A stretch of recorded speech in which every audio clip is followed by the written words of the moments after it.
প্রথম প্রথম দুইটা হচ্ছে যে সম্বন্ধে এসিড সম্পর্কে, আর একটা হচ্ছে যে বিভিন্ন যে ডিও, বিওডি, সিওডি, তারপরে বিভিন্ন বজ্র পদার্থ সেগুলো সম্বন্ধে কিছু কথা আছে। আমরা আছে দেখো আজকে আমরা এসিড নিয়ে নরমালি আলোচনা করব। আজকের যে টপিকটা তোমাদের জন্য পড়ানো হবে সেই টপিকটা হচ্ছে মূলত এমসিকিউ। সবচেয়ে বেশি গুরুত্বপূর্ণ হচ্ছে এমসিকিউ, আর সবচেয়ে বেশি গুরুত্বপূর্ণ হচ্ছে খ নম্বর কোশ্চেনের জন্য। তোমাদের গত ক্লাসে যে কোশ্চেনগুলো দেখিয়েছি অধিকাংশ যেসব অঙ্ক থেকে আরএমএস এর যে অঙ্কগুলো আসছে, আরএমএস তারপর হচ্ছে গতিশক্তির যে অঙ্কগুলো আসছে, এই অধিকাংশের অঙ্কেরই খ নম্বর দেওয়া ছিল যে অ্যালুমিনিয়াম ক্লোরাইড একটা লুইস অ্যাসিড ব্যাখ্যা করো, যে ফেরিক ক্লোরাইড একটা লুইস অ্যাসিড ব্যাখ্যা করো, তারপর হচ্ছে যে এটা কেন অ্যাসিড, এটা কেন কোন সূত্রের মাধ্যমে ব্যাখ্যা করবা, এইসব কথাবার্তা ছিল। তার মানে তোমার খ নম্বরের জন্য আজকের ক্লাসটা খুব বেশি গুরুত্বপূর্ণ, এমসিকিউর জন্য আজকের ক্লাসটা খুব বেশি গুরুত্বপূর্ণ। আর প্রথম যদি তোমাদের আসলে তোমাদের বইয়ের তিন টাইপের মানে একটা অ্যাসিডকে ব্যাখ্যা করার জন্য তিন টাইপের ধারণা দেওয়া আছে। যে প্রথম হচ্ছে আরহেনিয়াস ধারণা, তারপর হচ্ছে আরেকটা হচ্ছে যে কি নামটা ভুলে গেলাম, যদি পরে যাই, এই যে ব্রনস্টেড ও লাউরি, আরটা হচ্ছে কি লুইস ধারণা। তিনটা ধারণা দেওয়া আছে। দেখো আরএনএস এর ধারণা থেকে যদি আমি আসি, প্রথম আরএনএস ধারণাটা আমরা ছোটবেলা থেকে যেটা পড়ে আসছি, যে ধারণাটা সেটা হচ্ছে আরএনএস ধারণা। দেখো আরএনএস ধারণা অনুযায়ী আমরা অ্যাসিড কোনটাকে বলবো, যেই সব যৌগ হচ্ছে কি করবে, জলীয় দ্রবণ হচ্ছে হাইড্রোজেন যৌগ দিবে, সেগুলোকে আমরা অ্যাসিড বলবো সহজ কথায়। যেসব যৌগ মানে যেসব যৌগ বা কোন যৌগটা আমরা কোন যৌগটাকে অ্যাসিড বলবো, ওই যৌগটাকে অ্যাসিড বলবো যে যৌগটা হচ্ছে কি মানে হচ্ছে জলীয় দ্রবণে হাইড্রোজেন আয়ন দান করবে, সেটা আমরা অ্যাসিড বলবো। দেখো এখানে একটা এমসিকিউ দেওয়া আছে, যদিও তোমাদের শর্ট সিলেবাসে এই টপিকটা আমরা এর জন্য পড়াই নাই। তারপর যদি একটু বলে দিই, দেখো যে বৃষ্টির পানির পিএইচ মান কত হলে অ্যাসিড বৃষ্টি হবে, কেউ পারো? তাকে পুরো বই পড়ছো, এই জন্য জিজ্ঞাসা আর কি, এমনি পারো কিনা। 5.6 এর কম। 5.6 যে পড়াশোনা করছে, একদম খুব ভালো পড়াশোনা করে। এখানে দেখো কয়েকটা উদাহরণ দেওয়া আছে। দেখ HCl যখন পানির সাথে মিক্সড করা হয় তখন কি হয়, দেখো কি দিচ্ছে, সে হাইড্রোজেন আয়ন দান করতেছে। তার মানে দেখো সেম একই কথা, যে সালফারিক অ্যাসিড, তারপর হচ্ছে ইথানোয়িক অ্যাসিড, সবগুলো অ্যাসিড দেখো যখন পানির সাথে মিক্সড করা হচ্ছে তখন হচ্ছে কি জলীয় দ্রবণে হাইড্রোজেন আয়ন দান করতেছে। তার মানে সহজ কথা। তারপরে আসলে ক্ষারকের সংজ্ঞা, তাহলে আমরা এটাও পড়ছি ছোটবেলা থেকে, ক্লাস 8 থেকে পড়েছি। ক্ষারক হচ্ছে কোনগুলা, যেগুলো হচ্ছে জলীয় দ্রবণে হাইড্রোক্সিল আয়ন দান করবে, সেটাকে আমরা ক্ষারক বলবো।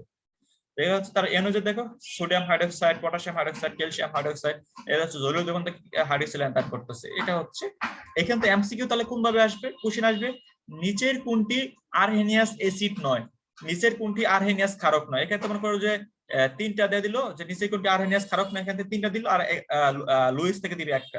তাহলে লুইস থেকে যেটা দিব ওটা হচ্ছে লুইস, মানে হচ্ছে আরহেনিয়াস ক্ষারক নয়, বা ওটা লুইস ক্ষারক হবে।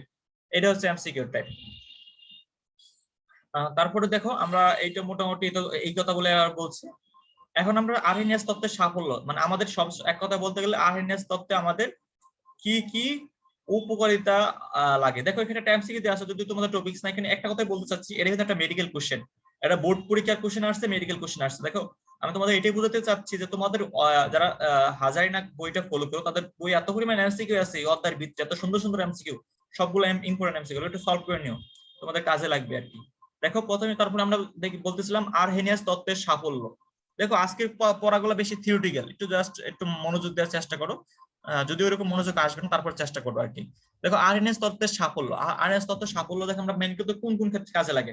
ওই যে আমরা জলীয় দ্রব্য যে অম্ল ক্ষারকের বিভিন্ন প্রক্রিয়ার মানে ব্যাখ্যা আমরা আরএনএস তত্ত্ব কাজে লাগাই। আমরা যে মানে যেটার উপর প্রতিষ্ঠিত হয়েছে আরএনএস তত্ত্বটা, সেটা এটাই বলতেছে যে আমরা জলীয় দ্রবণে কোনো একটা যৌগ অ্যাসিড রাখা, সেটাকে আমরা মানে সেইটা কাজে লাগে। তারপর 2 নম্বর পয়েন্ট হচ্ছে, আমরা যারা জানি, যারা চতুর্থ অধ্যায় পড়েছে অলরেডি, যে আমরা জানি প্রশমন তাপ সবসময় কত হয় 57.34। এই ধারণাটা কোনো তত্ত্ব, বা যে ব্রনস্টেড লাউরি তত্ত্ব, তারপর হচ্ছে লুইস অ্যাসিড তত্ত্ব, এটা কেউ ব্যাখ্যা করতে পারে না। এটা শুধুমাত্র কে ব্যাখ্যা করতে পারে, এটা শুধুমাত্র পারে হচ্ছে আরহেনিয়াস তত্ত্বের মাধ্যমে এটা ব্যাখ্যা করা যায়। কেন আমরা জানি যে অ্যাসিড মাত্রা হচ্ছে, যে কোনো অ্যাসিড হোক, অ্যাসিড মাত্রা হচ্ছে হাইড্রোজেন আয়ন, আর যে কোনো ক্ষারকীয় হোক সেটা মানে হচ্ছে হাইড্রোক্সাইল আয়ন। যেহেতু অ্যাসিড ক্ষারকের বিক্রিয়া মানে হচ্ছে হাইড্রোজেন হাইড্রোক্সাইল আয়নের বিক্রিয়া, তাহলে সবসময় যেহেতু ফিক্সড বিক্রিয়া, তাহলে এই জন্য একটা নির্দিষ্ট প্রশমন তাপ 57.34 থাকবে, এটা যে কোনো অ্যাসিড হোক। এটা তোমাদের খ নম্বর কোশ্চেন আসে, এটা বেশিরভাগ ক্ষেত্রে চতুর্থ অধ্যায় থেকে আসে প্রথম পত্রে, যে প্রশমন তাপ 57.34 হয় সবসময়, কেন ব্যাখ্যা করো। তারপরে এটা এমসিকিউ এর জন্য। তারপরে হচ্ছে দেখো কোন জলীয় দ্রবণ অম্লীয় বা ক্ষারীয় হওয়ার কারণে এই তত্ত্বটা ব্যয় করা হচ্ছে। সহজ কথা, কেন অম্লীয় হয়েছে, এখানে হাইড্রোজেন আয়ন আছে, কেন ক্ষারীয় হয়েছে, এখানে হাইড্রোক্সিল আয়ন আছে, এটা আমরা বলতে পারবো। তারপরে দেখো আরেকটা কথা দেওয়া আছে যে আমরা এখানে চতুর্থ অধ্যায়ের কথাগুলো বেশি আলোচনা করা হয়েছে যে কে এ আর কে বি, দ্যাট মিনস হচ্ছে আমরা বিয়োজন ধ্রুবক, কে দ্বারা হচ্ছে অ্যাসিডের বিয়োজন ধ্রুবক আর কে বি দ্বারা হচ্ছে ক্ষারকের বিয়োজন বা হচ্ছে ক্ষারের বিয়োজন ধ্রুবক। আমরা বিয়োজন ধ্রুবক কেমনে হিসাব করি, যে বিয়োজন ধ্রুবক ইকুয়াল টু হচ্ছে একটা কোন একটা অ্যাসিড যখন জলীয় দ্রবণে ভাঙার পরে যে যৌগগুলো উৎপন্ন হয়, এখানে দেখো যে এইচ একটা অ্যাসিড ধরছে, এখানে কি উৎপন্ন হয়েছে, এইচ উৎপন্ন হয়েছে প্লাস হচ্ছে অ্যানায়ন উৎপন্ন হয়েছে, যেহেতু তার মানে হচ্ছে উপরে থাকবে উৎপাদ, নিচে হচ্ছে বিক্রিয়ক, মানে যে অ্যাসিডটা। এইভাবে আমরা হচ্ছে বিয়োজন ধ্রুবক বের করি। ক্ষারকের বেলা বা ক্ষারের বেলা একই কথা, কোন একটা ক্ষারক যখন পানিতে দেওয়া হয় বা বিয়োজিত হয়ে যে উৎপাদটা তৈরি করে সেটা হচ্ছে উপরে থাকবে, নিচে হচ্ছে মেন ক্ষারকটা থাকবে বা ঘনমাত্রাগুলো থাকবে, এটা হচ্ছে আমাদের বিয়োজন ধ্রুবক। এটা ব্যাখ্যা করা যায় হচ্ছে আরএনএস দ্বারা। এটা এমসিকিউর জন্য ইম্পর্টেন্ট বা এটা বড় করতে আসতে পারে যে আরএনএস তত্ত্বের মানে হচ্ছে অমুক জিনিসটা আরএনএস তত্ত্ব ব্যাখ্যা করা যায়। অনেক সময় কি তোমাদের চতুর্থ অধ্যায় আর হচ্ছে প্রথম অধ্যায় না, তোমাদের যেহেতু ভিন্নপত্র মিস করার কোনো সুযোগ নাই। তারপরে দেখো এই দুটো পড়লাম। তারপর হচ্ছে আরএনএস তত্ত্বের সীমাবদ্ধতা। আমরা সীমাবদ্ধতা কি করব, দেখো আরএনএস তত্ত্বটা আমরা বলছিলাম যে প্রথম যে লাইনটা দুইটা পড়লাম যে অ্যাসিড কোনগুলোকে বলবো, যেটা হচ্ছে জলীয় দ্রবণে হাইড্রোজেন আয়ন দান করবে, তার মানে কিন্তু অবশ্যই জলীয় দ্রবণ লাগতেছে। ক্ষার কোনগুলা বলবো, যেটা হচ্ছে কি জলীয় দ্রবণে হচ্ছে হাইড্রোক্সিল আয়ন দান করবে, তার মানে এখানে জলীয় দ্রবণটা অবশ্যই লাগতেছে, এছাড়া আমরা ব্যয় করতে পারি না। তারপরে দেখো যে copper sulphate, ferrous sulphate, zinc sulphate, aluminium chloride ইত্যাদি লবণের জলীয় দ্রবণ হচ্ছে অম্লধর্মী হয়, কিন্তু এগুলো হচ্ছে আমরা কি করতে পারি না, যদিও এরা এরা হচ্ছে কি অম্লধর্মী, এরা পানিতে দেওয়ার পরেও আমরা ব্যয় করতে পারি না, জলীয় দ্রবণে দেওয়ার পরেও ব্যয় করতে পারি না। নরমাল অ্যাসিড গুলো কি আমরা জলীয় দ্রবণ দেওয়ার পরে এটা অ্যাসিড না ক্ষার সেটা ব্যয় করতে পারি, কিন্তু এইগুলা হচ্ছে কি আমরা জলীয় দ্রবণে দেওয়ার পরেও ব্যয় করতে পারি না। এটা এমসিকিউ আসতে হবে যে নিচের কোন অ্যাসিড গুলো হচ্ছে আরএনএস তত্ত্ব দ্বারা ব্যাখ্যা করা যায় না, তাহলে এখানে যে কোনো একটা দেওয়া থাকবে আর এসিএল বা সহজ কোনো একটা দেওয়া থাকবে, তখন আমরা বুঝতে পারবো। কারণ গ্যাসীয় অবস্থায় কোনো যৌগের অম্ল বা ক্ষার সেটা আমরা ধারণ করতে পারি না, যেমন অ্যামোনিয়া, এসিএল বিষয়গুলো, এটা দুটাই গ্যাস, কোনো একটা ক্ষারকীয় অবস্থা নাই, তাহলে তখন কি হবে সেটা আমরা কিন্তু সবসময় জলীয় অবস্থা ব্যয় করতে পারি আরএনএস তত্ত্বটা। তারপর হচ্ছে আরএনএস তত্ত্বে হাইড্রোক্সিল মৌলযুক্ত যৌগগুলোকে ক্ষারক বলা হয়েছে, কিন্তু ধাতব অক্সাইড, ক্যালসিয়াম অক্সাইড কিন্তু বা অ্যামোনিয়া এগুলো কিন্তু এখানে তো হাইড্রোক্সিল মূলক দেয় না পানিতে, তখন এগুলোকে আমরা ব্যয় করতে পারি না। এটা হচ্ছে সীমাবদ্ধতা, তারপর হচ্ছে সাফল্য, এটা আমাদের একটু সৃজনশীলের জন্য একটু আসতে পারে, সেগুলো আমরা পড়বো। এই পর্যন্ত তোমরা সবাই বুঝতে পারছো?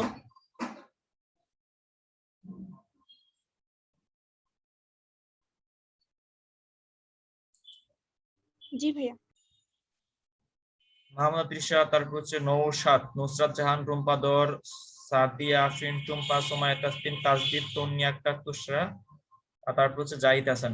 সবাই কি বুঝতে জাহিদ হাসান, আচ্ছা সমস্যা, সবাই কি বুঝতে পারতেছো?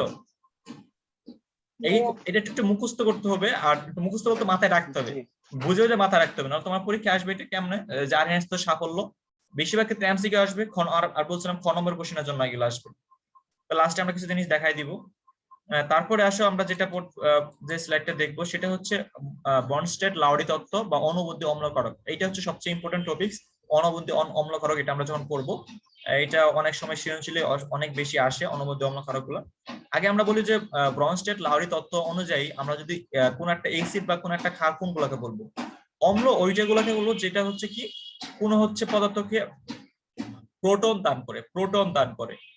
হ্যাঁ, আরেকটা কথা বলে নেই, অনেক সময় তোমাদের অন্যান্য বইয়ে লেখছে যে আরএনএস তত্ত্বকে আমরা নরমালি কিসের উপর ভিত্তি করে কাজ করতেছি, হাইড্রোজেন আয়ন আর হাইড্রোক্সিল আয়ন, এই জন্য অনেক সময় আরএনএস তত্ত্বটাকে অনেক সময় আয়নিক তত্ত্ব বলা হয়। হ্যাঁ, আর যেহেতু ব্রনস্টেড লাউরি তত্ত্বে হচ্ছে দেখো এখানে কিন্তু করতেছে প্রোটন দান বা প্রোটন গ্রহণ করতেছে, এই জন্য অনেক সময় এটাকে প্রোটনীয় মতবাদ বলা হয়। আমরা যখন লুইস এসিড মতবাদটা দেখবো, তখন দেখবো যে লুইস এসিড মনে হচ্ছে আমাদের আলোচনা হচ্ছে ইলেকট্রন নিয়ে, এই জন্য লুইস এসিডটা অনেক সময় ইলেকট্রনীয় মতবাদ বলা হয়, অনেক বইয়ে এটাকে দেওয়া আছে। তোমার সময় এমসিকিউ আসতে পারে নিচের কোনটি ইলেকট্রনীয় মতবাদের উদাহরণ নয়, এসিডের ইলেকট্রনীয় মতবাদের উদাহরণ নয় এসিড ক্ষারকের, তাহলে তুমি ইলেকট্রনে যদি থাকে তাহলে তোমাকে বুঝতে হবে এটা হচ্ছে লুইস, আর যদি প্রোটনীয় মতবাদ থাকে তাহলে তোমাকে বুঝতে হবে এটা হচ্ছে ব্রনস্টেড লাউরি তত্ত্বকে বোঝানো হচ্ছে। তাহলে অম্ল কোনটাকে বলবো, সেটা হচ্ছে প্রোটন দান করে, অম্ল যেটাকে বলবো আমরা প্রোটন দান করে, আর ক্ষারক কোনগুলো বলবো যেটা হচ্ছে কি প্রোটন গ্রহণ করে। আমরা যদি দেখি আরো তাহলে দেখেন দেখো অনেকগুলো উদাহরণ দেওয়া আছে। দেখুন HCl, দেখো এখানে কি করতেছে, HCl কিন্তু একটা হাইড্রোজেন আয়ন দান করার পরে কি হচ্ছে ক্লোরাইড আয়ন গঠন করতেছে। হ্যাঁ, তারপর হচ্ছে সালফুরিক অ্যাসিড একই কথা পানির সাথে বিক্রিয়া করে, তারপর বাইসালফেট আয়ন, তারপর হচ্ছে টাইট্রিক অ্যাসিড, তার H3PO4, তারপর হচ্ছে H2PO4- আয়ন, সবগুলো হচ্ছে কি পানির সাথে বিক্রিয়া করে কি করতেছে H3। তোমাদের মাথায় একটা ধারণা আসতে পারে যে যেহেতু এখানে সবগুলা কি জলীয় দ্রবণ লাগবে, তাহলে তো আরএনএস এর মতোই হয়ে গেল, কিন্তু না, কিন্তু এখানে জাস্ট কিন্তু তোমাকে পানি উদাহরণগুলো দেওয়া হয়েছে, এগুলো পানি ছাড়া কিন্তু উদাহরণ হতে পারে। কিন্তু এখানে দেখো যে HCl যে হাইড্রোজেন আয়নটা দান করতেছে, দেখো এটা কিন্তু পানি গ্রহণ করতেছে, পানি গ্রহণ করার পর H3O+ গঠন করতেছে, মানে হচ্ছে হাইড্রোনিয়াম আয়ন গঠন করতেছে। সেম এই কথা সালফারিক অ্যাসিড, এখান থেকে একটা হাইড্রোজেন চলে যাবে, এখানে বাইসালফেট আয়ন তৈরি হচ্ছে, কিন্তু এই যে হাইড্রোজেন একটা ছাড়লো, এটা কে গ্রহণ করলো, হাইড্রোনিয়াম আয়ন গ্রহণ করলো। এটাকে তাহলে মানে আমরা এই মানে সহজ কথা, যেটা হাইড্রোজেন ছাড়বে সেটাকে বলবো আমরা হচ্ছে অ্যাসিড, আর যেটা গ্রহণ করবে সেটাকে আমরা বলবো কি বলবো, সেটাকে আমরা ক্ষারক বলবো আর কি, ক্ষারক বা ক্ষারক, এটা মাথায় রাখবো আমরা। আর যদি আমরা পরের স্লাইডে যাই, সেম ওখানেও দেখবে, এখানে দেখো একটা দেওয়া আছে অ্যামোনিয়া দিয়ে বোঝানো হয়েছে, অ্যামোনিয়া হচ্ছে ক্ষারক। এখানে দেখো কি করতেছে, অ্যামোনিয়া কিন্তু গ্রহণ করতেছে, অ্যামোনিয়া গ্রহণ করতেছে NH3, দেখো এখন গ্রহণ করে কি করতেছে NH4+ হচ্ছে, যেহেতু গ্রহণ করতেছে হাইড্রোজেন আয়ন, তার মানে এটা হচ্ছে কি এটা একটা হচ্ছে ক্ষার, এটা অ্যামোনিয়াটা হচ্ছে ক্ষার। আর যেটা হচ্ছে মানে এইখানে দেখো কি করতেছে, সে কিন্তু ত্যাগ করতেছে, এটা আগেটাই জাস্ট খালি একটু আগে, যেহেতু আগে আমরা মেনলি আগের স্লাইডটা ওটার মতোই, যেহেতু আমরা আগে অ্যাসিড নিয়ে আলোচনা করছি, এখানে আগে অ্যাসিড দিছে, আর যেহেতু এখানে আমরা প্রথম আগে ক্ষারকে গুরুত্ব দিচ্ছি, এখানে আমি ক্ষার দিচ্ছি, এটাই পার্থক্য। আর মানে জাস্ট এগুলো কিন্তু মাথায় রাখতে হবে, ভুল করা যাবে না, তিনটা জিনিস খুব সুন্দর করে মাথায় রাখতে হবে। এইটা হচ্ছে কথাবার্তা। এখানে আর কিছু এরকম মতোই কিছু না বলার। তারপর দেখো এইখানে যদি আমি দেখি, আরেকটা কথা হচ্ছে কি, তোমাদেরকে এখানে বলছে যে যে সব বন্ড স্টেট লাউরি ক্ষারক আরহেনিয়াস ক্ষারক না, কিন্তু আরহেনিয়াস ক্ষারক কি কেউ ওএস আয়ন হলো বন্ড স্টেট লাউরি ক্ষারক। এটা দেখো এখানে দ্বারা বুঝাইছে, দেখো যে আরএনএস ক্ষারক ওএস, আমরা ক্ষারক বলতে নরমালি কিন্তু ওএস কে বুঝি। হ্যাঁ, আমরা কিন্তু আরএনএস তত্ত্ব কিসের উপর আমরা ডিপেন্ড করে ক্ষারকগুলো নামকরণ করছিলাম, যে বা নামকরণ করছিলাম বা সংজ্ঞা দিয়েছিলাম, ওএস মৌলকে ডিপেন্ড করে নামকরণ করছিলাম। এখানে একটা জিনিস চিন্তা করো যে ওএস মৌল কি, সে কি কি যে ওএস যে মাইনাস, সে তো মাইনাস হয়ে আছে, সে তো অনায়াসে কি একটা হাইড্রোজেন প্লাস গ্রহণ করতে পারে। কিন্তু যেহেতু ওএস মাইনাস জলীয়, মানে কোনো একটা ওএস মাইনাস জলীয় দ্রবণ থাকা মানে কি, ওটা হচ্ছে ক্ষার। এই যে ধারণাটা আবার বলছি, কোন একটা জলীয় দ্রবণে ওএস মাইনাস থাকার ধারণাটা হচ্ছে কি, এটা হচ্ছে আরহেনিয়াস ক্ষারক। কিন্তু আমি এইটাকে আবার কোন ভাবে ব্যাখ্যা করতে পারি, দেখো আমি কিন্তু ব্রনস্টেড লাউরি অনুযায়ী ব্যাখ্যা করতে পারি। ওএস মানে কি, ওএস মাইনাস, সে অনায়াসে একটা হাইড্রোজেন প্লাস গ্রহণ করতে পারতেছে, আর হাইড্রোজেন প্লাস গ্রহণ করা মানে হচ্ছে সে ক্ষারক। তার মানে কি একই জিনিস, কিন্তু আমি মানে হচ্ছে এইটাই বোঝাতে চাচ্ছি যে এটা কিন্তু জাস্ট একটা ওএস এর ক্ষেত্রে আমরা এই উদাহরণটা দিতে পারতেছি, যে আরহেনিয়াস যে ক্ষারকটা ওএস, কারণ আরএনএস ক্ষারক মানে তো হচ্ছে ওএস, এর বাইরে থেকে কিছু নাই। কিন্তু এই আরএনএস ওএস ক্ষারকটা কিন্তু আমরা কিভাবে ব্যাখ্যা করতে পারতেছি, এই ক্ষারকটা কিন্তু আমরা ব্রনস্টেড লাউরিতে ব্যাখ্যা করতে পারতেছি। কিন্তু দেখে NH3 এটা যে একটা ক্ষারক, এটাকে আমরা কি আরএনএস ব্যাখ্যা করতে পারতেছি, আরএনএস দ্বারা কিন্তু ব্যাখ্যা করতে পারতেছি না, বা ওই যে কিন্তু এটা ব্যাখ্যা করতে পারতেছি। তাহলে শুধুমাত্র ওএস যে ক্ষারকটা আছে, এটা শুধুমাত্র আমরা ব্রনস্টেড লাউরির মতো আরএনএস দ্বারা ব্যাখ্যা করতে পারতেছি। কিন্তু যেটা মনে করো যে দ্বারা আছে, যেটা অন্যান্য কিছু দ্বারা আছে, ওএস ওএস ছাড়া যেগুলো আছে ওগুলো কিন্তু আমরা ব্যাখ্যা করতে পারতেছি না। এই জন্য বলছো যে সব ব্রনস্টেড লাউরি হচ্ছে ক্ষারক, হচ্ছে আরএনএস ক্ষারক নয়। মানে জাস্ট খালি একটা টাইপ, যে ওএস যেটা আছে শুধু ওই টাইপটা শুধুমাত্র আরএনএস ক্ষারক, বাকি অন্যান্য অন্যান্য যেগুলো সবগুলো কিন্তু, বাকি যে আরএনএস ব্রনস্টেড লাউরি ক্ষারক গুলো আছে এগুলো কিন্তু মানে আরএনএস ক্ষারক নয়। তোমরা কথাটা একটু মানে বেশি গুলাই ফেলছে, বেশি কথা বলছি তো বেশি গুলাই ফেলছে। আর সহজ করে বলি, একদম লাস্টে ফাইনাল কথা, যেটা তোমাদের অনেক সময় এটা খ নম্বর আসবে, যে ব্যাখ্যা করো সব ব্রনস্টেড লাউরি ক্ষারক আরএনএস ক্ষারক নয়। যেমন দেখো এখানে জাস্ট একটা উদাহরণ দিয়ে তোমাদের বুঝতে সুবিধা হবে। এখানে দেখো NH3 আছে, NH3 এটা যদি আমি পানির সাথে মিক্স করি, এটা কিন্তু কোনো ওএস দিবে না, তার মানে এটা কিন্তু আরএনএস দ্বারা ব্যাখ্যা করতে পারি না। কিন্তু দেখো এইটাও কিন্তু কি ব্রনস্টেড লাউরি ক্ষারক। আবার এটার দিকে লক্ষ্য করো, এইটাও কিন্তু কি ব্রনস্টেড লাউরি ক্ষারক, কিন্তু এটা যদি আমরা ব্যাখ্যা করতে পারি, কারণ কি এটা জলীয় দ্রবণে ওএস আছে, মানে যদিও সরাসরি এটা না, কোন একটা যৌগ থেকে এটা আসছে, তার মানে কিন্তু এইটা মানে কি, এটা কিন্তু তাহলে কি দেখা হচ্ছে আরহেনিয়াস ক্ষারক। কিন্তু এটা ব্যয় করতে পারতেছি না, কিন্তু এটা ব্যয় করতে পারতেছি, তার মানে আমি কি বলতে পারতেছি, যে সব ব্রনস্টেড লাউরি ক্ষারক কিন্তু আরহেনিয়াস ক্ষারক না। কিন্তু ওএস মানে হচ্ছে কি আরহেনিয়াস ক্ষারক, কিন্তু এটা দ্বারা কিন্তু আমি, তার মানে এটা দ্বারা কিন্তু আমি অনায়াসে ব্রনস্টেড লাউরি ক্ষারকটা ব্যয় করতে পারতেছি। তার মানে কি সকল আরহেনিয়াস ক্ষারক কি হচ্ছে কি ব্রনস্টেড লাউরি ক্ষারক। এই কথা তোমরা বুঝতে পারছো কিনা, নাহলে তোমরা নাকি পেঁচা গেছে, আবার একটু বলো। বেশি কথা বললে বেশি পেঁচাই যায়, এই জন্য লাস্টে সহজ করে বলার চেষ্টা করলাম। ভাই আবার একটু বলবেন? হ্যাঁ, আবার একটু বলতেছি। তুমি এই একটু উদাহরণটা লক্ষ্য করো, আমাদের মেইন কথাটা হচ্ছে কি, যে সব ব্রনস্টেড লাউরি ক্ষারক আরএনএস ক্ষারক নয়, এটা আমরা আগে ব্যাখ্যা করি। এখানে দেখো যে NH3 একটা ক্ষারক, OS একটা ক্ষারক, হ্যাঁ, কিন্তু NH3 এই যে ক্ষারকটা, এটা কিন্তু আমরা আরএনএস দ্বারা ব্যয় করতে পারতেছি না। আরএনএস ব্যাখ্যা মানে হচ্ছে কি, আমি কোনো একটা যৌগকে পানিতে চুবাই দিব, চুবানোর পরে যদি ওই যৌগটা যদি OS মাইনাস দেয়, তাহলে আমরা বলবো কি ওইটা হচ্ছে আরএনএস ক্ষারক। কিন্তু ওই NH3 কে যদি আমি পানিতে চুবাই তাহলে কিন্তু OS মাইনাস দিচ্ছে না। কিন্তু এই NH3 কিন্তু আমি যদি অন্য একটা যৌগের সাথে বিক্রিয়া করাই, যদি NH3 যদি হাইড্রোজেন আয়ন গ্রহণ করে, তাহলে মানে গ্রহণ করবে, এটা গ্রহণ করবে বিক্রিয়া করাইলে, তার মানে কিন্তু আমি এটা কিন্তু ব্রনস্টেড লাউরি দ্বারা ব্যবহার করতে পারতেছি। তার মানে কি কেউ মানে কি দাগাদাই করতেছে মাহমুদা, সমস্যা নেই। তারপরে যেটা বলতেছি দেখো, যে NH3 এটা কিন্তু আমি কি আরএনএস দ্বারা ব্যবহার করতে পারতেছি না। তার মানে কি এই যে ব্রনস্টেড লাউরি ক্ষারক, এটা কিন্তু আরএনএস ক্ষারক হচ্ছে না। তার মানে কিন্তু এই যে দেখতেছো OS মাইনাস, এটা আমরা বলছিলাম কি আরএনএস ক্ষারক মানে হচ্ছে কি কোনো জলীয় দ্রবণে হচ্ছে কি যখন আমরা কোনো OS মাইনাস পাবো, ওটা হচ্ছে আরএনএস ক্ষারক। কিন্তু এটা ব্যয় করতে পারতেছি না, তারপর এটা ব্যয় করতে পারতেছি না, কিন্তু এটা ব্যয় করতে পারতেছি। তার মানে কি দাঁড়ালো, যে সকল ব্রনস্টেড লাউরি ক্ষারক কিন্তু আরএনএস ক্ষারক না। কিন্তু এই যে OS মাইনাস যেটা আছে, OS মাইনাস মানেই হচ্ছে কি, আমি যেটা আমরা যে আরএনএস এর যে এটা পড়ছিলাম, আর OS মানে হচ্ছে কি আরএনএস ক্ষারক। কিন্তু এই আরএনএস ক্ষারকটা কিন্তু আমরা আবার কি দিয়ে ব্যয় করতে পারতেছি, আমরা বন্ডস্টেড লাউরিতে ব্যয় করতে পারতেছি। আমরা জানি, সরি আরএস মাইনাস বলতেছি, OS মাইনাস কিন্তু এটা কিন্তু আমরা আবার বন্ডস্টেড লাউরিতে ব্যয় করতে পারতেছি। কেন? OS মাইনাস অনায়াসে একটা হাইড্রোজেন আয়ন গ্রহণ করবে, আর হাইড্রোজেন আয়ন গ্রহণ করা মানে হচ্ছে কি, সেটা হচ্ছে একটা কি ক্ষারক। কিন্তু এটা কি, যদিও সে আরএনএস, কিন্তু তার মানে কি আমি এটাকে ব্যবহার করতে পারতেছি ব্রনস্টেড লাউরিদার মতো দ্বারা। তার মানে কি দাঁড়াচ্ছে, যে আরএনএস যে ক্ষারকগুলো আছে, সকল আরএনএস ক্ষারকই কিন্তু হচ্ছে ব্রনস্টেড লাউরি ক্ষারক, কিন্তু সকল ব্রনস্টেড লাউরি ক্ষারক কিন্তু আরএনএস ক্ষারক না। এই হচ্ছে মোটামুটি কথাবার্তা। তোমরা যদি তাও যদি না বুঝো, আমি এখন বুঝতে পারছি কিনা আগে এটাকে বলো।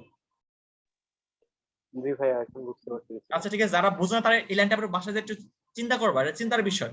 আমরা ছোটবেলা যখন পড়তাম না, যে সকল ক্ষারকই ক্ষার কিন্তু সকল ক্ষার ক্ষারক নয়, এটা হচ্ছে চিন্তার বিষয়। যে সকল মেয়ে মানুষ কিন্তু সকল মানুষ মেয়ে নয়, ব্যাপারটা হচ্ছে এরকম। এটা হচ্ছে চিন্তা করতে হবে, তাহলে তো মাথা বেশি ঢুকবে।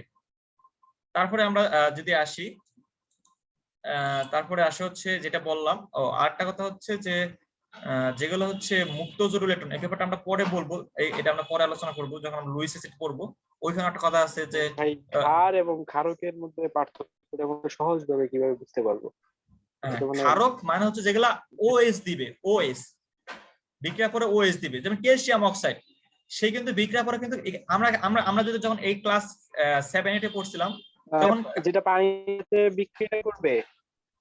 সহজ কথা হচ্ছে, আমরা জানি কি, আমরা ক্ষার বলতে কি বুঝি, কোন একটা অক্সিজেনের দাতব, মানে হচ্ছে দাতব যৌগ অক্সিজেনের, মানে কোন একটা ধাতুর সাথে যখন একটা অক্সিজেন বা আবার বলি, ক্ষার বলতে আমরা যেটা বোঝাই, ক্ষার বলতে যেটা বোঝাই যে কোন একটা ধাতুর সাথে ও অথবা OS, আবার জিনিসটা বুঝছো, ক্ষার বলতে যেটা বোঝায় কোন একটা ধাতুর সাথে ও অথবা OS, মানে ধাতব অক্সাইড বা ধাতব হাইড্রোক্সাইড, সহজ কথা। কিন্তু এই দুইটাকে আমরা কিন্তু ক্ষার বলতেছি, কিন্তু ক্ষারক বলতে বলতেছি হচ্ছে যে ধাতব হাইড্রোক্সাইডটা বুঝতে পারছি। ক্ষার বলতে কিন্তু আমরা দুটো বোঝাচ্ছি, ধাতব অক্সাইড এবং ধাতব হাইড্রোক্সাইড। যখন আমরা ক্ষারক বলবো, স্পেসিফিক ভাবে বলবো হচ্ছে কি ধাতব হাইড্রোক্সাইডটা। এই জন্য বলা হয়েছে যে সকল মানে ক্ষারকই ক্ষার, কিন্তু সকল ক্ষার ক্ষারক না। এটা হচ্ছে, এখন বুঝতে পারছো যে কোশ্চেন করছিলা? জি ভাইয়া, তার মানে হচ্ছে যেগুলো পানিতে দ্রবণীয়, এমনকি পানিতে হাইড্রোক্সিলমূলক আয়ন উৎপন্ন করবে, সেগুলো হচ্ছে ক্ষার।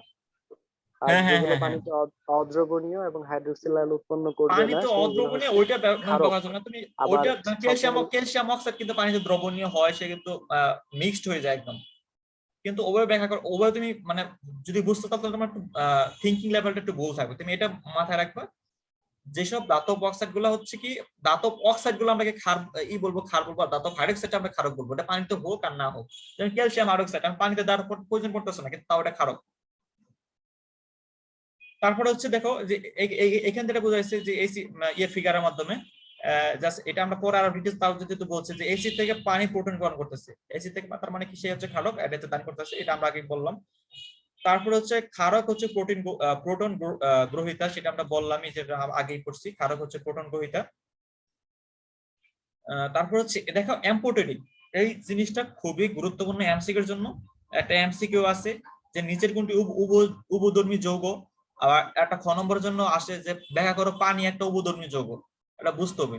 আবার বলছি ব্যাখ্যা করো পানি একটা উভধর্মী যৌগ। আমরা কেমনে ব্যাখ্যা করবো দেখো, আমরা যখন পানিকে যখন অ্যামোনিয়ার সাথে বিক্রিয়া করে, দেখো পানি এখন কি করতেছে, পানি দেখো কি করতেছে, সে তখন কি একটা হাইড্রোজেন আয়ন ত্যাগ করতেছে। হাইড্রোজেন ত্যাগ, আমরা জানি কি হাইড্রোজেন আয়ন ত্যাগ করলে সে হচ্ছে অ্যাসিড। এই যে হাইড্রোজেন আয়ন ত্যাগটা করতেছে সেটা কে গ্রহণ করতেছে, অ্যামোনিয়া গ্রহণ করতেছে। এই যে অ্যামোনিয়া গ্রহণ করে অ্যামোনিয়াম আয়ন তৈরি করলো, আর এখানে হাইড্রোক্সিল আয়ন তৈরি করলো। যেহেতু এখানে পানি কি একটা হাইড্রোজেন ত্যাগ করতেছে, আমরা জানি ব্রনস্টেড-লাউরি মতবাদ অনুযায়ী যেটা হাইড্রোজেন ত্যাগ করে সেটা হচ্ছে অ্যাসিড, আর এখানে অ্যামোনিয়া হচ্ছে ক্ষার, এটা আমরা জানি। তার মানে আমরা প্রমাণ করলাম যে পানি হচ্ছে কি অ্যাসিড। এখন আমরা প্রমাণ করবো যে পানি একটা ক্ষার, তাহলে আমরা উভধর্মী প্রমাণ করে ফেলবো বা অ্যাম্ফোটেরিক প্রমাণ করে ফেলবো। এখন দেখো এখানে সাথে পরে কয়েকটা বিক্রিয়া দেওয়া আছে। যখন আমরা বাইকার্বনের সাথে যখন বাইকার্বনের সাথে যখন এই বিক্রিয়া করব, হাইড্রোক্সিল আয়ন বিক্রিয়া করব, না না না এটা তো দেওয়া নেই, এইখানে ওইটা না, ওই ব্যাখ্যা না, পরের ব্যাখ্যা, এই ব্যাখ্যাটা আসো। আমরা কিন্তু দেখলাম হচ্ছে পানি কি করতেছে, পানি এই ব্যাখ্যাটা দেখো, পানি কি করতেছে, অ্যামোনিয়া কি করতেছে, একটা হাইড্রোজেন, এখানে পানি কি করতেছে, একটা হাইড্রোজেন দান করতেছে। আমরা যদি এই বিক্রিয়াটা যদি দেখি, দেখো এটা আমার দাগন বাদ করে গেছে। দেখো HCl যখন পানির সাথে বিক্রিয়া করতেছে, সে কিন্তু করতেছে HCl একটা হাইড্রোজেন ত্যাগ করতেছে।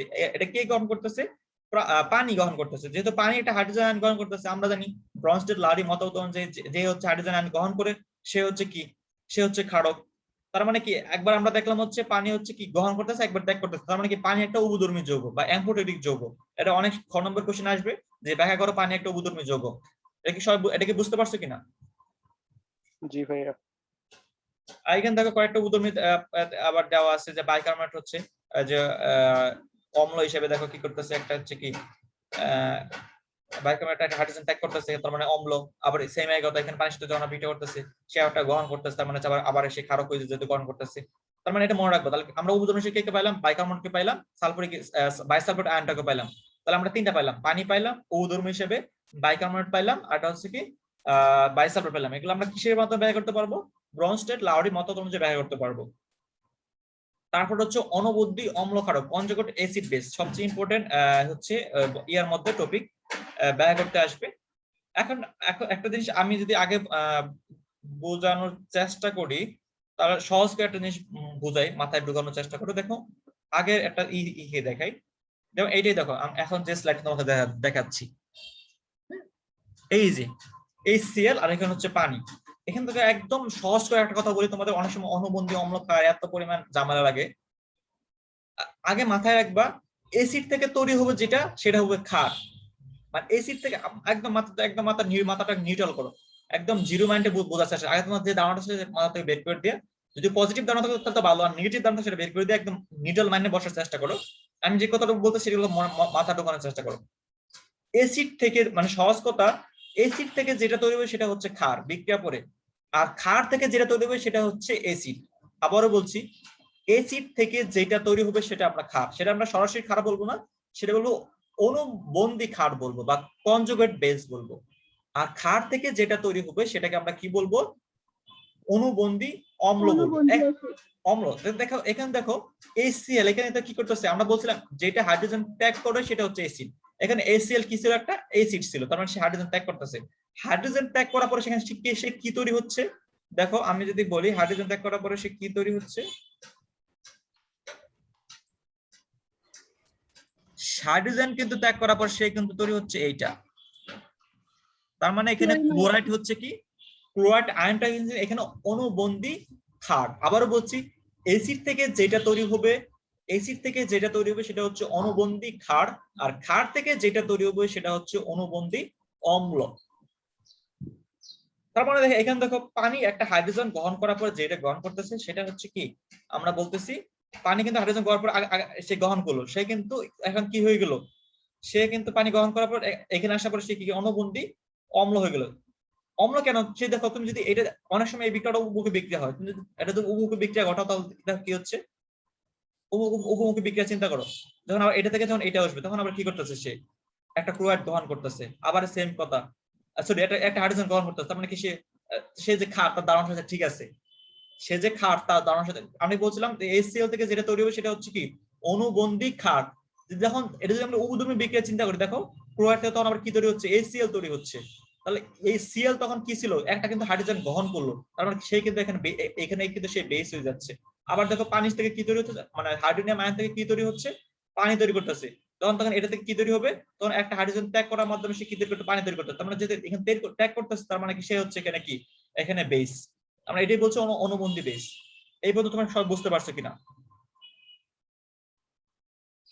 সবাই বুঝতে পারছো কিনা, বলে আমরা জি আবার ভাই, বলবো। জি জি হ্যাঁ ভাইয়া বুঝতে পারছি। জি, বুঝতে তার মানে পারছি। এক কথায় মাথায়, এসিড থেকে যেটা তৈরি হবে সেটা হচ্ছে অনুবন্ধী ক্ষার, আর ক্ষার থেকে যেটা তৈরি হবে সেটা হচ্ছে অনুবন্ধী অম্ল। এক কথা মাথা ঢুকে না, তাহলে একদম প্যারা শেষ। এখন দেখো চিন্তা করো, এখানে HCl, এটা আমরা অলরেডি উদাহরণ দিয়ে ফেলছি যে HCl থেকে কি তৈরি হচ্ছে, ক্লোরাইড তৈরি হচ্ছে। তার মানে এটা হচ্ছে অনুবন্ধী ক্ষারক বা ক্ষারক যেটা বলো, ক্ষারক নিয়ে আলোচনা, ক্ষারক বলো। আর আগে কি ছিল, এখানে পানি, সে একটা কি গ্রহণ করতেছে, একটা হাইড্রোজেন আয়ন গ্রহণ করতেছে, সে ক্ষার ছিল এখানে, কিন্তু এখানে যে ক্ষার যেহেতু, তাহলে এখানে কি যে অনুবন্ধী অম্ল হয়ে যাবে। তার মানে সবসময় বিপরীতটা তৈরি হয়, অনুবন্ধী বিপরীত তৈরি হয়, অনুবন্ধী। মানে দ্যাট মিন্স অনুবন্ধী ইংরেজি কনজুগেট। এইটা তোমরা হচ্ছে কি মোটামুটি আশা করি তোমরা বুঝতে পারছো। এখন দেখি কিছু বৈশিষ্ট্য, না এখানে দেখো কিছু বৈশিষ্ট্য দেওয়া আছে। সহজ কথা আমরা যদি এই জিনিসটা লক্ষ্য করি, অনুবন্ধী অম্ল, অম্ল থেকে চিন্তা করো, অম্ল এটা হচ্ছে একটা অম্ল, আর এটা হচ্ছে অনুবন্ধী ক্ষারক। তাহলে তাহলে কি দেখো, চিন্তা করো, তাহলে বুঝতে পারতেছো এখানে একটা হাইড্রোজেন আয়ন কম। একটা হাইড্রোজেন আয়ন কম থাকা মানে দেখে, তার মানে একটা ধনাত্মক চার্জ কম অথবা একটা ঋণাত্মক চার্জ বেশি, এখানে একটা মাইনাস আছে। এটাই বলছে যে অম্লের যে একটা অনুবন্ধী ক্ষারকে একটা হাইড্রোজেন পরমাণু কম থাকবে, সহজ করতে, যেহেতু একটা হাইড্রোজেন ত্যাগ করতেছে, একটা হাইড্রোজেন পরমাণু কম থাকবে। যেহেতু একটা হাইড্রোজেন পরমাণু ত্যাগ করছে, তার মানে কি হাইড্রোজেন প্লাস ছিল, এখন তো একটা মাইনাস বেশি হয়ে গেল। তার মানে কি একটা মাইনাস থাকবে, একটা ঋণাত্মক চার্জ বেশি থাকবে অথবা একটা ধনাত্মক চার্জ কম থাকবে, এই কথাবার্তা এখানে বলা হয়েছে। সেম কথা ক্ষারকের বেলা একই কথা বলছে, যে একটা হাইড্রোজেন বেশি থাকবে, একটা ঋণাত্মক চার্জ কম থাকবে, দেখুন দেখো ঋণাত্মক চার্জ কম আছে, একটা ধনাত্মক চার্জ বেশি থাকবে। আশা করি তোমরা এই পর্যন্ত বুঝতে পারছো। তারপরে দেখেন একটা এমসিকিউ দেওয়া আছে, এর আনসার কি হবে বলো তো, দেখা যাচ্ছে মানে একটু বেশি গাঢ় হয়েছে না, বোঝা যাচ্ছে না। পানি। হ্যাঁ, এই যে পানি, এটা হচ্ছে পানি খুবই একটা একটু। Important MCQ. কোনটা উদাহরণযোগ্য, এটা হচ্ছে পানি। এটা আমরা তিনটা জিনিস পড়ছিলাম, বাইসালফেট, বাইকার্বনেট, নাকি কি জানি দেখলাম, হ্যাঁ বাইকার্বনেট, বাট হচ্ছে বাইসালফেট আর হচ্ছে পানি, এই তিনটা হচ্ছে উপধর্মীয় যৌগ আমরা পড়েছি। তারপরে দেখো আরেকটা কথা, খুবই গুরুত্বপূর্ণ একটা কথা, এমসিকিউ এর জন্য বা অন্যান্য এর জন্য জানার জন্য খুবই দরকার, যেটা হচ্ছে যে এসিড থেকে যে ইটা তৈরি হবে। আবারও বলছি, যদি এখানে একবার তাহলে বুঝতে সুবিধা হবে। দেখো বেশি দাগ পড়ে যাচ্ছে, ইরেজ করে নেই।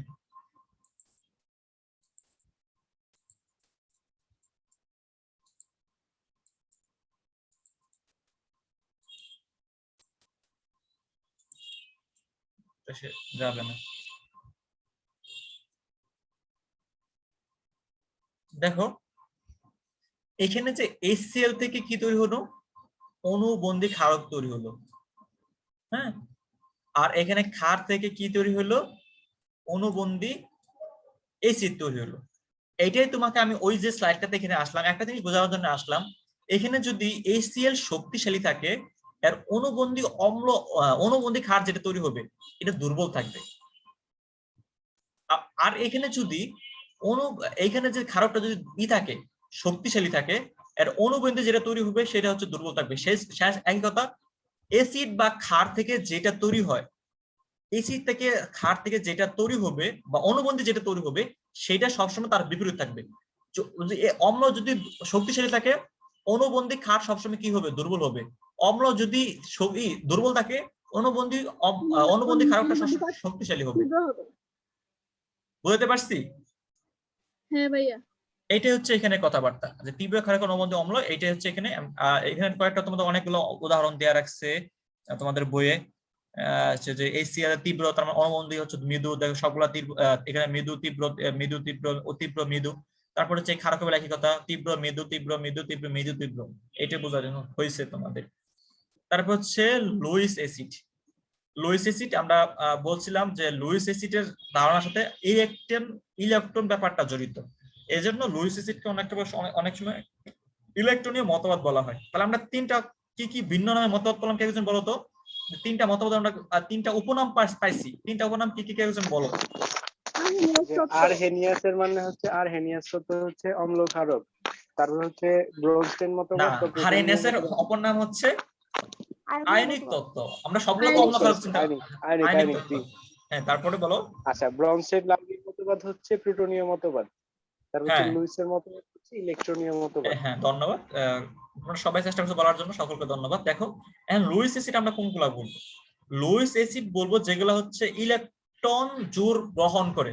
তোমাদের এটা সবচেয়ে একটু কনফিউজ হয়ে যায়। তোমরা আগে যে দুইটা মতবাদ পড়ছো, এই দুইটা মতবাদ হচ্ছে অ্যাসিড আমরা ওইগুলোকে বলছি যেগুলো হচ্ছে ত্যাগ করে, আর ক্ষারক আমরা ওই দুইটাকে বলছি যেগুলো হচ্ছে গ্রহণ করে। কিন্তু এখানে সম্পূর্ণ একটা ভিন্ন ধারণা। এখানে যারা গ্রহণ করবে তারা হচ্ছে কি অ্যাসিড, কি গ্রহণ করবে? ইলেকট্রন গ্রহণ করবে যারা, তাদেরকে আমরা অ্যাসিড বলবো। আর যারা হচ্ছে ইলেকট্রন যুগল ত্যাগ করবে, বা একটা ইলেকট্রন বা একটা যুগ ইলেকট্রন জোড়, সবসময় ইলেকট্রন মনে রাখবে, ইলেকট্রন জোড় দান করে, তারা হচ্ছে লুইস ক্ষারক।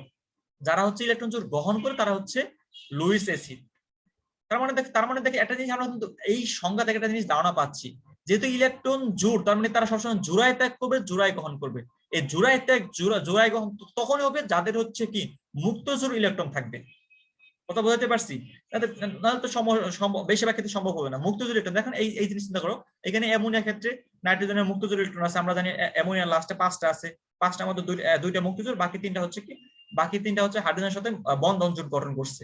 এখানে সেম এই কথা, অক্সিজেনের হচ্ছে লাস্টে করা ছিল, অক্সিজেনের কয়টা ছিল লাস্টে? 6টা মেবি না? জি 6টা, প্রথম হ্যাঁ, 6টা কক্ষপথে ছিল। 2টা, তারপরে এখন কক্ষপথে দুইটা দেখো, 6টা। দুইটা হাইড্রোজেনের সাথে ই করছে, আর 3টা হচ্ছে একটা যেহেতু মাইনাস হয়ে গেছে, এখানে টোটাল দুটো হাইড্রোজেন থাকে নরমালি যোগে।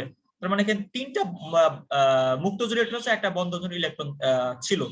তার মানে কি আমরা এই সংখ্যা দ্বারা একটা জিনিস বুঝতে পারলাম, লুইস অ্যাসিড লুইস ক্ষারক হতে হলে মানে হচ্ছে নরমালি যেগুলো লুইস ক্ষারক হতে হলে অবশ্যই কি হতে হবে? মুক্ত জোড় ইলেকট্রন থাকতে হবে। থাকতে হবে। কারণ গ্রহণ তো যে কেউ করতে পারবে, কিন্তু দান করার জন্য তাহলে অবশ্যই তারা মুক্ত জোড় ইলেকট্রন থাকতে হবে। তাহলে এখান থেকে তোমাদের লুইস অ্যাসিড ব্যয় করার জন্য 4টা বা 5টা ধারণা দিছে। তার আগে যেটা তোমাদের জানতে হবে, যেটা ধারণা সেটা হচ্ছে ও, আর একটা কথা এখান থেকে বলে রাখছি যে সব ব্রনস্টেড লাউরি অ্যাসিড লুইস অ্যাসিড, কিন্তু সব লুইস অ্যাসিড ব্রনস্টেড লাউরি অ্যাসিড নয়।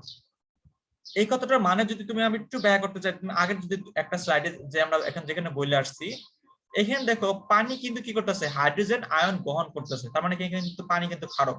কিন্তু একটা জিনিস এখানে জাস্ট দেখো দেখাই রাখছে, যদি আমরা তখন বলছি না, এখন বলতেছি। তার মানে এখানে কিন্তু কি আছে? এখানে একটা মুক্ত জোড় ইলেকট্রন আছে। তার মানে এখানে যে আমরা ব্রনস্টেড লাউরি যে ক্ষারক গুলা পড়ছি, বেশিরভাগ ক্ষারকে কি থাকবে? একটা মুক্ত জোড় ইলেকট্রন থাকবে। তার মানে কি এই যে মানে যদিও আমরা এখানে ব্যাখ্যাটা ছিল লুইস তত্ত্বে মুক্ত জোড় ইলেকট্রন থাকে, ব্রনস্টেড লাউরি না তো থাকে, ঠিক আছে, আমি তোমার মুক্ত জোড়টা থাকে, আমি তোমার জিনিসটা বোঝাই, তারপর বুঝবা। আমরা যেটা বলতে চাচ্ছি, যেটা হচ্ছে আমরা ব্রনস্টেড লাউরি মতবাদ কি পড়ছিলাম, এই ক্ষারক হচ্ছে ওগুলা যেগুলা কি করে? হাইড্রোজেন আয়ন গ্রহণ করে। কিন্তু যেসব হাইড্রোজেন আয়ন গ্রহণ করে বেশিরভাগ ক্ষেত্রে মুক্ত জোড় ইলেকট্রন থাকে। যদি আমরা ওটা ব্যাখ্যা, ওটা ছিল না আমাদের, কিন্তু প্রত্যেকটা যৌগের মুক্ত জোড় ইলেকট্রন ছিল, কিন্তু আমাদের ব্যাখ্যা কিন্তু ওটা ছিল না। আমি তোমাদের এটা বোঝাতে চাচ্ছি। কিন্তু আমাদের আলোচনা ছিল তখন হচ্ছে কি জাস্ট খালি হাইড্রোজেনের গ্রহণ ত্যাগ নিয়ে। কিন্তু যেসব ব্রনস্টেড লাউরি যেসব মানে হচ্ছে ক্ষার ছিল, সবারই মুক্ত জোড় ইলেকট্রন ছিল। কথা বলতে পারছি? কিন্তু এইটা কথা বলার কারণ হচ্ছে এটা, তার মানে কি আমরা যেসব ব্রনস্টেড লাউরি ক্ষারক ছিল, ওগুলা কিন্তু আমরা ব্রনস্টেড লাউরিতে ব্যাখ্যা করতে পারতেছি, প্লাস কিন্তু লুইস অ্যাসিড দ্বারা ব্যাখ্যা করতে পারতেছি। এটাই বলছে যে সব ব্রনস্টেড লাউরি অ্যাসিড হলো লুইস অ্যাসিড। কেন সব ব্রনস্টেড লাউরি অ্যাসিড বা অ্যাসিড হচ্ছে লুইস অ্যাসিড কেন বলতেছে? সরি, অ্যাসিড মানে যারা ই করবে, অ্যাসিড মানে হচ্ছে যারা হচ্ছে কি, দেখো যারা হচ্ছে গ্রহণ করবে, মুক্ত জোড় ইলেকট্রন গ্রহণ করবে যারা। তার মানে কি দেখো সব ব্রনস্টেড লাউরি অ্যাসিড হচ্ছে কি, তাদের একটা মুক্ত জোড় ইলেকট্রন গ্রহণ করার মতো ক্ষমতা আছে। কিন্তু সব লুইস অ্যাসিড কি, দাঁড়াও একটু আমি একটু বললাম কিনা, সব লুইস অ্যাসিড ব্রনস্টেড লাউরি অ্যাসিড না। এখন তো মাথা গুলাই গেল, আমি তখন তো অন্যভাবে চিন্তা করছিলাম। দাঁড়াও একটু তোমাদের, তারপরে দেখো আমি যেটা বলবো সেটা হচ্ছে লুইস ক্ষারকে আসো। এই দেখো লুইস ক্ষারকের এই উদাহরণগুলো জানতে হবে। লুইস ক্ষারক হলো, আমি যেটা বলছিলাম যে লুইস ক্ষারক হতে হলে অবশ্যই কি থাকতে হবে? এখানে মুক্ত জোড় ইলেকট্রন থাকতে হবে। দেখেন এখানে নাইট্রোজেন আছে, নাইট্রোজেন মুক্ত জোড় আছে, এখানে অক্সিজেন মুক্ত জোড় আছে, এখানে অক্সিজেন আছে, এখানে নাইট্রোজেন আছে, এখানে ক্লোরিনের মুক্ত জোড় ইলেকট্রন আছে। তার মানে কি যেগুলো মুক্ত জোড় ইলেকট্রন থাকবে তারাই শুধুমাত্র ক্ষারক হতে পারবে। এই ধারণাটা সামনে আমি তোমাদের ক্লাসে বলে দিব, আমি মনে থাকবে ইনশাআল্লাহ। তারপর আসলে দেখো লুইস অ্যাসিডের বিভিন্ন রকম লুইস অ্যাসিড হতে পারে। যেমন এখানে দেখো ক্যাটায়নিক লুইস অ্যাসিড। এখানে দেখো ক্যাটায়নিক লুইস অ্যাসিড, দেখো এখানে কি করতেছে, যদিও এটা ক্যাটায়ন, কিন্তু এখানে দেখো এই ক্যাটায়নের ভিতরে এই মানে অ্যামোনিয়া হচ্ছে কি, এই যে মুক্ত ইলেকট্রন থাকে এটা কাকে দান করতেছে, কপারকে দান করতেছে। তার মানে এখানে অ্যামোনিয়াটা হচ্ছে এখানে ক্ষারক, কপারটা হচ্ছে এখানে অ্যাসিড, এখানে কপারটা হচ্ছে অ্যাসিড। কেন সেখানে গ্রহণ করতেছে, আর হচ্ছে অ্যামোনিয়া হচ্ছে এই জন্য বলছে ক্যাটায়নিক, যদিও এটা প্লাস ক্যাটায়ন, তারপর হচ্ছে এটা লুইস অ্যাসিড। তারপরে আসো দেখো হচ্ছে অধাতব অক্সাইড লুইস অক্সাইড। দেখো অধাতব অক্সাইড এখানে সালফার ডাইঅক্সাইড অধাতব অক্সাইড। এখানে দেখো এইখান থেকে যে অক্সিজেনের মুক্ত সে গ্রহণ করতেছে, গ্রহণ করার পর একটা যৌগ গ্রহণ করতেছে, সেটা হচ্ছে কি যৌগ, সেই যৌগটা হচ্ছে এই এটা সালফুরিক, আমরা যেটা দেখো কি গঠন করতেছে, সালফারিক অ্যাসিড গঠন করতেছে। তার মানে এখানে কিন্তু পানি কিন্তু মুক্ত ইলেকট্রন ত্যাগ করতেছে আর সালফার ডাইঅক্সাইড গ্রহণ করতেছে, যেহেতু সে গ্রহণ, তার মানে সে এখানে অ্যাসিড। তার মানে কি এখানে এমসিকিউ এর জন্য আসবে নিচের কোনটি অধাতব অক্সাইড, আবার বলছে নিচের কোনটি অধাতব অক্সাইড বা লুইস অক্সাইড, আবার বলছে নিচের কোনটি অধাতব লুইস অক্সাইড, তখন আনসার কি হবে, সালফার ডাইঅক্সাইড। তারা আরেক ধরনের হতে পারে যে লুইস অ্যাসিড, দেখো যে পশম লুইস অ্যাসিড, দেখো এখানে BF3 কিন্তু পশম, মানে সে কিন্তু তার কোনো প্লাস মাইনাস নাই, কিন্তু তারপর সে দুইটা ইলেকট্রন গ্রহণ করতে পারবে। কেন গ্রহণ করতে পেরেছেন বলতো, যে কেন সে গ্রহণ করতে পারবে,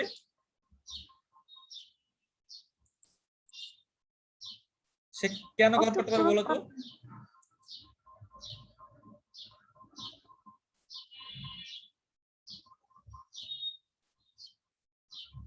কেন পারবে? অষ্টক সম্প্রসারণ করতে পারলো।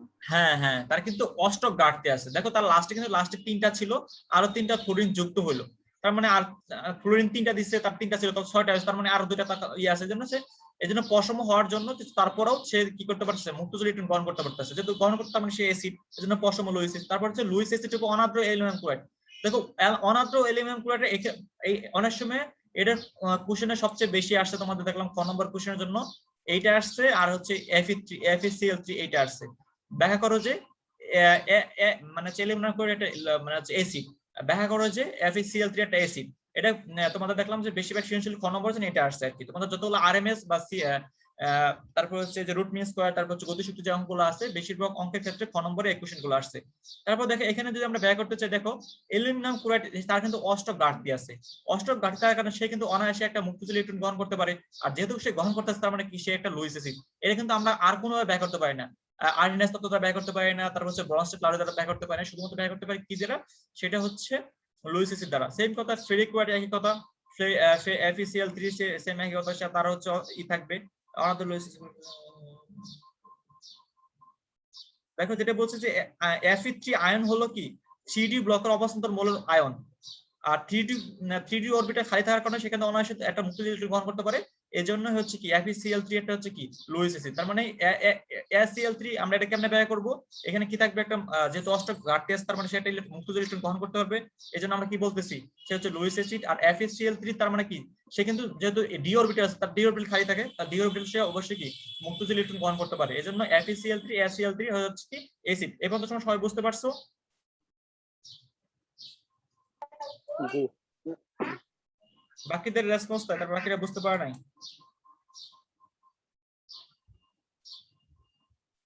এটা FeCl3 এই দুটো বুঝতে পারছো কেন, তোমাদের এই দুটো সৃজনশীলের জন্য আসবে, আর বাকিটা এমসিকিউ তুমি পারবাই।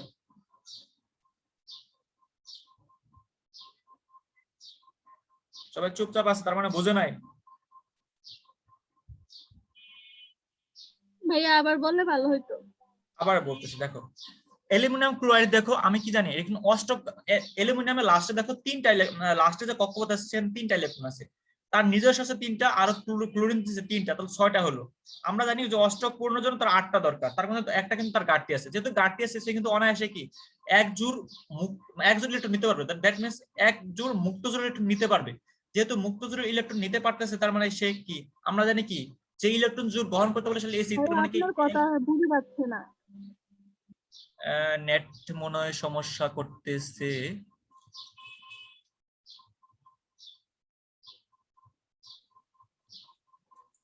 এখন কি আমার কথা আপনার কথা বোঝা যায় না। এখন কি আমার কথা শুনতে পাচ্ছো? হ্যালো ভাইয়া আপনার কথার পাশাপাশি শব্দ আসতেছে। ভাই বাইরে একটু নয়েজ আসতেছে তো। তার 6টা হয়েছে, অ্যালুমিনিয়াম লাস্ট কক্ষপথে 3টা ছিল, আর ক্লোরিন দিছে 3টা, লাস্টে 6টা হলো। আমরা জানি তার মানে আমাদের লাস্টে কক্ষপথে 8টা সে গ্রহণ করতে পারে অষ্টক পূর্ণতার জন্য, মানে আরো বেশি মানে স্থিতিশীল অর্জনের জন্য। তার মানে কি সে কিন্তু আরো যেহেতু 6টা আছে আর 2টা ইলেকট্রন, দ্যাট মিন্স এক জোড়া, দ্যাট মিন্স এক জোড় মুক্তজোড় ইলেকট্রন মানে হচ্ছে একটি মুক্তজোড় ইলেকট্রন গ্রহণ করতে পারতেছে। আমরা জানি যারা হচ্ছে মুক্তজোড় ইলেকট্রন গ্রহণ করতে পারে বা এক জোড় ইলেকট্রন গ্রহণ করতে পারে তারা হচ্ছে অ্যাসিড। যেহেতু অ্যালুমিনিয়াম ক্লোরাইড হচ্ছে এক জোড় অ্যাসিড গ্রহণ, এক জোড় মানে হচ্ছে ইলেকট্রন গ্রহণ করতে পারতেছে, তার মানে হচ্ছে অ্যালুমিনিয়াম ক্লোরাইড হচ্ছে অ্যাসিড। লুইস অ্যাসিডের বেলায় আসো, এই যে লুইস অ্যাসিড ইয়ের বেলায় আসো, আয়রন ক্লোরাইড মানে ফেরিক ক্লোরাইডের বেলায় আসো। ফেরিক ক্লোরাইডের যে লাস্টের যে ডি অরবিটাল আছে, 3D যে অরবিটাল আছে সেটা হচ্ছে অনেকটা খালি থাকে। খালি থাকার কারণে হচ্ছে কি ওইখানে অনায়াসে এক জোড় মুক্তজোড় এক জোড় ইলেকট্রন গ্রহণ করতে পারে। যেহেতু গ্রহণ করতে পারতেছে, আমরা জানি কি জানি, যারা হচ্ছে মুক্তজোড় ইলেকট্রন গ্রহণ করতে পারে তারা হচ্ছে কি অ্যাসিড, আর যারা ত্যাগ করে তারা হচ্ছে ক্ষারক। তাহলে এই দুইটা ব্যাখ্যা আমরা দিব। এটা হচ্ছে সৃজনশীলের কথাবার্তা। এই ছিল তোমাদের হচ্ছে আজকের ক্লাস। আর আজকের ক্লাসে একটা স্লাইড তো যেহেতু সমস্যা, আমি এটা তোমার যখন আমি তোমাদের স্লাইডটা প্রিপারেশন নিয়েছিলাম তখন হচ্ছে একটু ভুলভাবে